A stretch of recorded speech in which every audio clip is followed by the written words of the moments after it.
Cerdas Memilih, saat ini saya sedang berada di Institut Agama Islam Negeri Kerinci. Nah, saya mau ngobrol-ngobrol nih sama mahasiswa yang ada di sini untuk nyari tahu seberapa tahu sih mereka tentang politik. Nah, ada ciwi-ciwi cantik yang lagi ngumpul nih, kita datengin yuk. Halo, tos dulu deh. Halo, aku Karani. Kamu siapa namanya? Anis. Anis, siapa? Tessa. Tessa? Wita.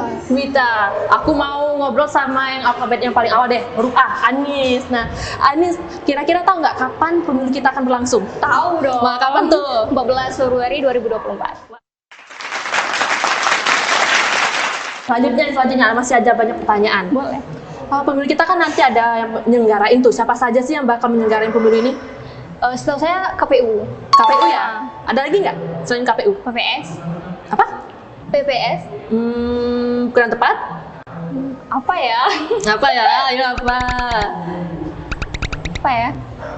Nyerah? Nyerah. Nyerah. Nah, penyelenggara pemilu itu ada 3. Pertama tadi benar, KPU. Tahu apa KPU itu panjangannya? Nggak tahu. Nggak tahu? Nggak tahu juga?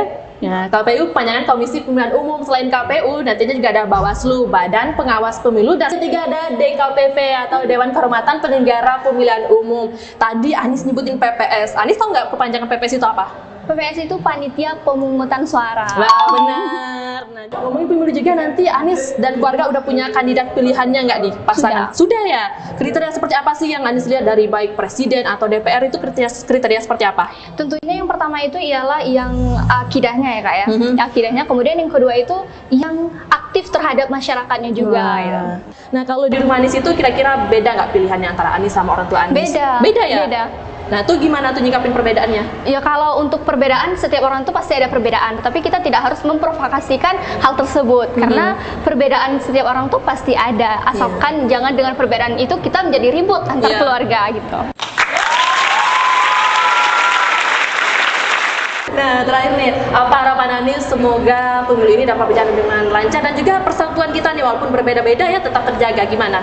Itu yang pertama, kita harus menjaga kesatuan, yaitu dengan tidak, sekarang kan sudah banyak sekali konfliknya ya Kak ya, itu kita harus menjaga konfliknya dengan tidak menyebarkan konflik di media sosial tentunya. Kemudian yang kedua juga transparansi, keterbukaan dalam pemilihan, itu juga akan mengurangi terjadinya konflik. Baik, ada tambahan lagi?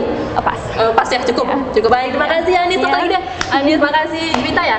Tessa lagi di Juwita ya. Makasih banyak ya. Sampai jumpa lagi, dadah.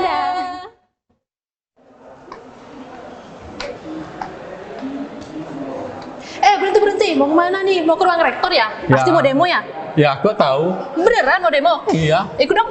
Iya.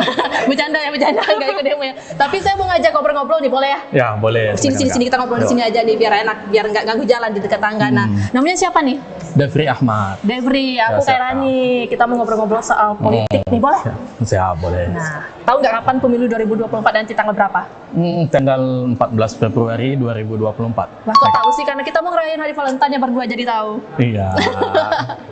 Bercanda ya. Nah, nantinya tuh akan ada yang nyelenggarain pemilu tuh, siapa aja sih yang nyelenggarain pemilu itu, badan-badannya? Ada KPU, ya kan, Bawaslu nantinya. Ya, itu ya, dua itu kan kerjasama nantinya untuk menyelenggarakan pemilu 2024 nantinya. Ya. Ada satu lagi dong, masa lupa sih? Kan aku udah kasih tau kamu semalam. Lupa ya? Iya, Jadi aku lupa ya, ingetin Kak. satu lagi, itu ada DKPP. Oh iya, DKPP ya. Apa ya. DKPP? Dewan Kehormatan Penyelenggara Iya, iya. Pemilu. Ya, Nah, siap, Kak. masih ada pertanyaan lain nih? Ya, apa tuh, Kak? Masih mau kan jawabnya? Ya, siap. Satu lagi. Tahu nggak apa kepanjangan PPS? Penyelenggara pemungutan suara. Dikit lagi bener, depannya salah. Panitia. Panitia Ya, penyelenggara panitia pemungutan suara. Pemungutan suara. Nah, siap. ini nanti kamu udah punya pasangan yang akan dipilih nggak nih? Nggak tahu nggak kira-kira mau milih siapa dari 2024? Ya, pastinya kalau pemilihan kita sendiri tentu ada ya kan. Itu menjadi privasi lah. Privasi ya, nggak usah disebut. Ya, kita disebut, ya kan? kita itu rahasia nggak kita promo, berdua nggak ya promo. kan. Ya, kita aja tahu. Nah, itu gimana sih kamu memilih kriteria pilihan kamu? Kita lihat dari visi dan misinya, ya kan, tujuannya apa sih untuk feedbacknya untuk negeri kita sendiri, yaitu khususnya Kerinci, ya kan. Nantinya kita akan memilih ada yang DPR provinsi, DPR RI, yang tentunya dapil-dapil Kerinci. Apa sih feedbacknya untuk Kerinci? Nah, tentu kriteria itulah yang perlu kita lihat untuk menjadi acuan kita untuk memilih dari pasangannya nanti. Baik, aku bakalan termasuk dalam pilihan kamu nggak?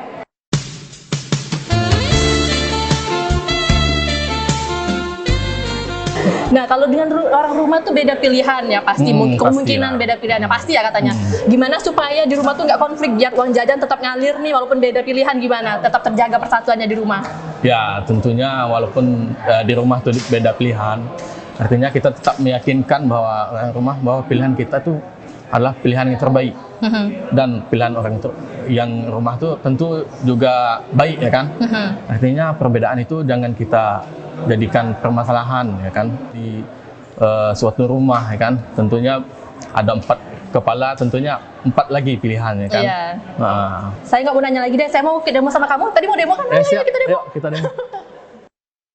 Kontestasi pemilu dan pilpres pada 14 Februari 2024 mendatang haruslah dijadikan sebagai pesta demokrasi yang menggembirakan dan sebagai ajang untuk menjaga persatuan bagi seluruh masyarakat Indonesia.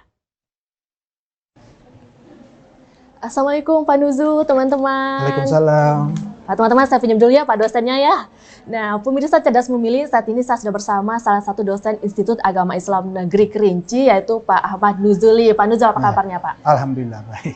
Nah, izin kita berbincang sebentar ya Pak terkait dengan politik, terutama tahun 2024. Nanti kita akan menentukan siapa akan memimpin negara kita selama 5 tahun ke depan, dan juga anggota legislatif dan juga Dewan-Dewan Perwakilan Rakyat lainnya Pak ya. Nah, bicara dengan generasi muda di YAI ini kan banyak nih mahasiswa dan tentunya pemilih pemula, adapun mereka yang baru pertama kali memilih nantinya di 2024 mendatang. Bagaimana sih upaya supaya mereka ini tetap menjaga persatuan, tidak terpecah belah meskipun nanti mereka berbeda pilihannya? Ini hal yang menarik juga karena saya termasuk orang yang meneliti itu ya. Karena saya meneliti bahwa pemilih muda umumnya malah jadi golput gara-gara apa? Gara-gara memang mereka mencontoh yang tua tadi. Mereka menganggap kok yang tua ini tidak memberi contoh yang baik kan. Akhirnya memang semangat mereka menurun. Nah, ini menjadi PR semua pihak sebenarnya. Terutama memang kita harus melibatkan akademisi ya untuk memberi literasi kepada mahasiswa umumnya supaya mereka masa depannya juga ditentukan oleh politik ya. Apalagi siapa yang mereka pilih nanti juga akan menentukan masa depan mereka sebagai mahasiswa. Berbicara mengenai masyarakat, kan di masyarakat Kerinci ini terdiri dari berbagai suku dan budaya tuh Pak, rawan dengan konflik apalagi misalnya perbedaan pendapat karena mereka berbeda suku dan budaya. Bagaimana Bapak sebagai seorang akademisi itu memberikan opini tuh, bagaimana Pak? Sebenarnya ini ada peran dari leadernya di sana, misalnya kepala desa, pemangku adat. Mereka harus bisa memberikan contoh juga.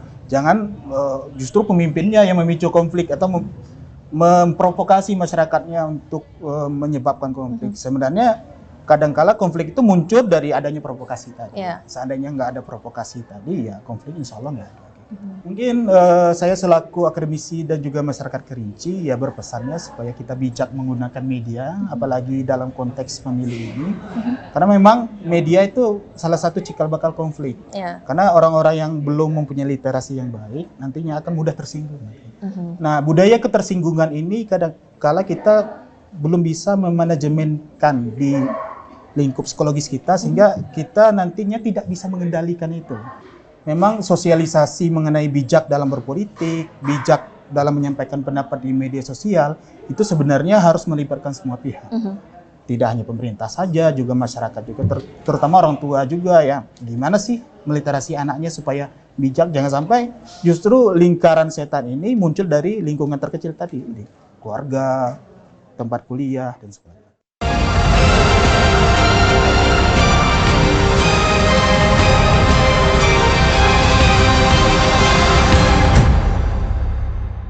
Masyarakat harus menyikapi perbedaan pilihan dengan bijak dan dewasa, karena perbedaan adalah suatu keniscayaan. Sikap terbaik adalah menerima perbedaan dan menjadikannya sebagai bagian dari dinamika kehidupan. Pemirsa Cerdas Memilih, saat ini saya sedang bersama Rektor Institut Agama Islam Negeri, Bapak Dr. Haji Asy'ari MAG. Apa kabar Bapak? Alhamdulillah sehat. Di sini ngobrol-ngobrol tentang politik nih Pak ya. Sebentar lagi kita akan melakukan pemilu 2024 dan sudah terasa udah mulai panas nih Pak. Apalagi kita berkaca di 2019 kemarin ada beberapa wilayah di Kerinci ini yang terjadi konflik, dan juga di tahun ini berdasarkan data dari Bawaslu RI itu juga Kerinci ini menjadi daerah yang rawan konflik nih Pak. Kira-kira apa sih yang menurut Bapak yang menjadi faktor sehingga terjadi konflik seperti itu di sini Pak? Ya, faktornya mungkin secara umum hampir samalah di daerah lain karena beda pilihan gitu kan, beda partai segala macam gitu kan. Ya, di masyarakat itu seperti itu. Nah, tentunya mahasiswa-mahasiswi di sini melakukan KKN atau kuliah kerja nyata juga Pak ya di sini. Oh iya. Apakah ada dari pihak kampus itu memberikan seperti arahan kepada mahasiswa-mahasiswi yang melakukan KKN tersebut supaya dapat menjadi agen di masyarakat untuk tetap menjaga persatuan di tengah masyarakat Pak? Iya, tentu saja kita sudah membekali mahasiswa kita, baik yang sedang berkuliah kerja nyata maupun yang sedang praktek lapangan gitu ya, supaya memberikan juga pencerahan-pencerahan kepada masyarakat terkait dengan situasi mendekati pemilu ini, ya, supaya masyarakat itu paham bagaimana menghadapi suasana pemilu secara baik, ya. Jadilah pemilih yang rasional gitu ya, bukan pemilih yang emosional gitu kan. Yeah.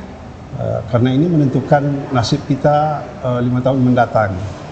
Mudah-mudahan pemilu kita akan berjalan aman, damai, ya, dan kita bisa mendapatkan baik legislatif, pemimpin daerah yang lebih baik gitu ya. Amin. Yang punya visi misi yang baik dan yang kira-kira memang mampu memimpin dan mengelola sumber daya yang ada untuk sebesar-besarnya kemakmuran rakyat.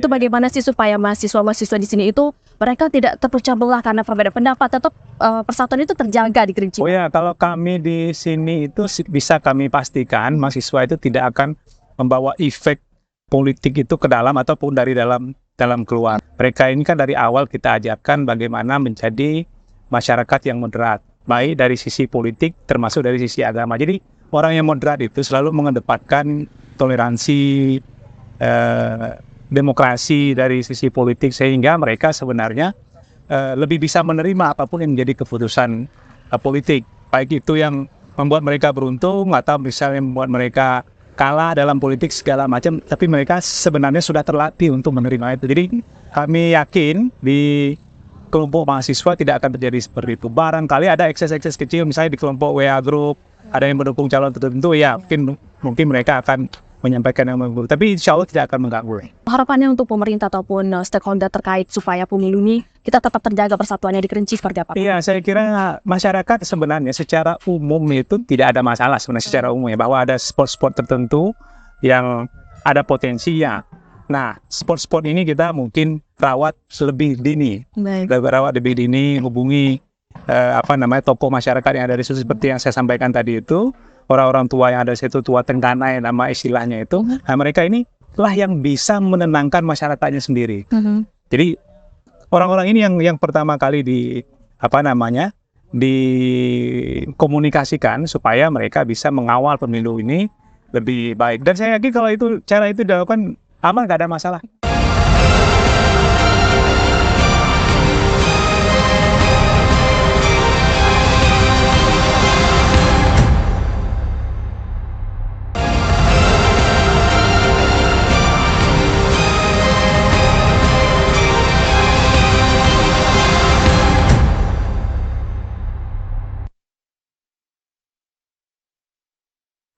Nah, pemirsa cerdas memilih, saat ini saya sudah berada di daerah Kayu Aro Kerinci. Nah, di malam hari ini udaranya sangat sejuk sekali, tapi tenang aja, kita akan berbincang hangat dengan para tokoh masyarakat dan juga beberapa kepala desa di Kerinci ini. Kita akan ngobrol seputar tentang pemilu ya Bapak-Bapak ya? Boleh ya? Boleh dong. Nah, Pak Padli, kita tahu ya, tahun depan kita akan melakukan pemilu 2024 dan di tahun ini sudah mulai terasa nih hangatnya nih Pak.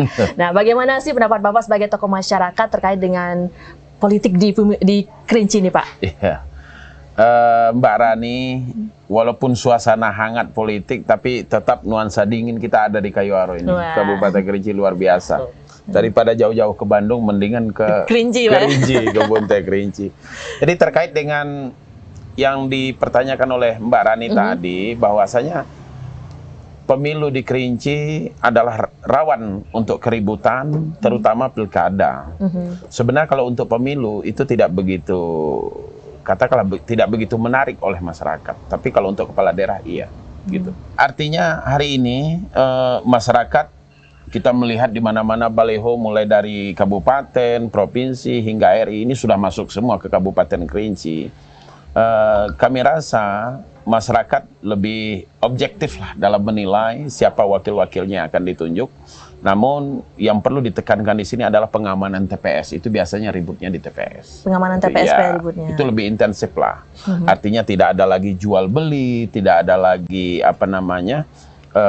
main tusuk pagi sehingga siang itu sudah selesai. Nah, ini benar-benar objektif lah dalam hal pemilihan. Saya rasa hari ini masyarakat sudah cerdas. Satu lagi nih Pak, kita kilas balik nih, tahun 2019 itu Kerinci itu termasuk 10 besar lah di Indonesia, nomor 2 ya Pak ya, di Indonesia rawan konflik 10 di besar lah, 10 besar. Nah, di tahun ini alhamdulillahnya udah menurun ya untuk Kabupaten Kerinci sendiri di urutan 47 dan Sungai Penuh di 49 ya Pak ya.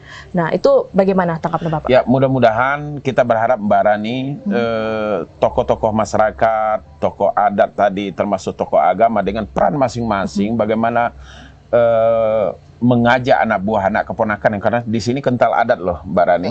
Jadi titik-titik di wilayah tertentu mana yang Kerinci ini termasuk hilir, tengah dan mudik, semuanya punya adat yang tersendiri. Nah, ini ke depan kita berharap tokoh-tokoh adat ikut berperan nih, harus melek dengan politik. Nggak bisa lagi. Anak muda pun harus diayomi dengan baik bagaimana memilih pemilih yang cerdas begitu. Nah, termasuk anak-anak muda hari ini kita menginginkan harus melek juga dengan politik. Yang menganggap politik itu jahat juga nggak boleh begitu. Iya, benar. Karena semua orang jahat masuk politik, siapa orang baiknya? Nah, begitu. Nah, kita sudah banyak membahas tadi tentang juga konflik masa lalu, terus masa kini. Harapannya untuk pemilu tahun ini, Pak? Ya, harapan kita pemilu di tahun ini mudah-mudahan aman. Kemudian masyarakat pun memilih cerdas. Kemudian dilanjut lagi, kita harus jaga nama baik marwah sakti alam Kerinci, bahwa eksistensi kita di Provinsi Jambi, Kerinci adalah sumber daya manusia yang sangat bagus. Wah, luar Nah, biasa. ini harus dipertahankan, nama baik ini harus dijaga.